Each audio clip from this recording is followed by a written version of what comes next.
स्वागत आहे सतत 24 तास 24 बातम्यामध्ये। आजची बातमी उस्मानाबाद धाराशिव शहरातील। उस्मानाबाद धाराशिव शहरामध्ये किंवा जिल्ह्यामध्ये सुद्धा आता पोषण आहार अंगणवाडी या ठिकाणी मुलांना सुकडी वाटप करण्याचे प्रकार घडून येत आहेत। ही सुकडी लहान मुलं खाण्यास आहार घेत नाहीत किंवा खाण्यास हे नकार देत आहेत। लहान मुलांना याचा कोणताही पोषक आहार भेटत नाही आहे, जो की मिळालेल्या प्राथमिक माहितीनुसार जे आम्ही माहिती घेतलेली आहे त्यामध्ये महिला व बालकल्याण विभागाच्या वतीने बालक व गर्भवती महिलांना पोषण आहार पुरविण्यात येत होता।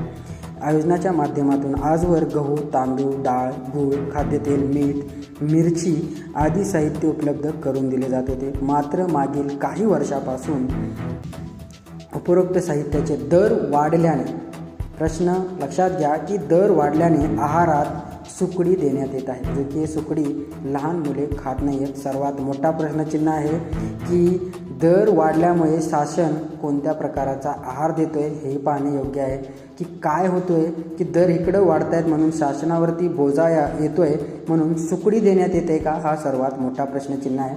परंतु याबद्दल लाभार्थी नाराजी व्यक्त केली जात आहे, जो की या अगोदर जे पोषण आहार भेटत होता तो पोषण आहार भेटत नाही आहे व लहान मुलांना 3 ते 6 वयोगटातील मुलांना आठवड्यातून 2 दिवस अंडी असतात।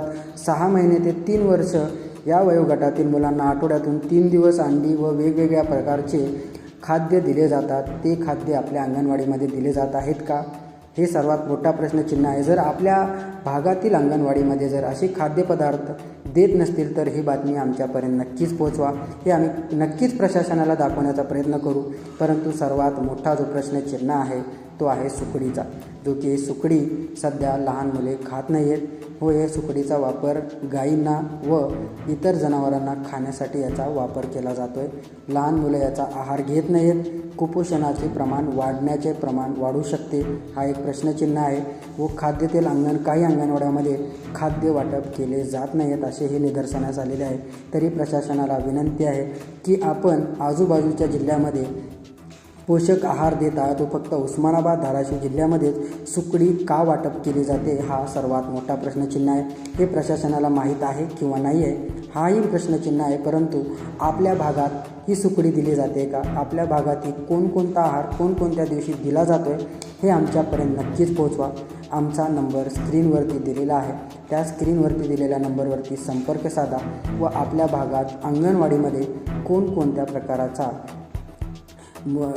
साहित्य किंवा पोषक आहार दिला जातो का हे आमच्यापर्यंत नक्कीच पोहोचवा। व सुकडीबाबत आपली काय मागणी आहे, सुकडी योग्य आहे का हे अयोग्य आहे हेही आमच्यापर्यंत नक्कीच पोहोचवा।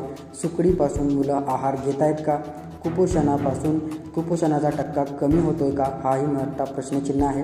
तरी आपल्या भागात अशा काही घटना घडत असतील तर आमच्यापर्यंत पोहोचवा व सुकडी बंद व्हावी किंवा नाही व्हावी हेही आमच्यापर्यंत पोहोचवा। कारण आता जे पोषक आहारामध्ये वेगवेगळ्या प्रकारचे घोटाळे होत आहेत ते घोटाळे होऊ नये यासाठी जे अगोदर देण्यात आलेले साहित्य आहेत तेच भेटावे अशी नागरिकातून मागणी होत आहे। प्रशासन यावरती काय दखल घेते का, फक्त या जिल्ह्याला सुकडी वाटप केली जाते हे प्रशासनालाच माहीत असेल।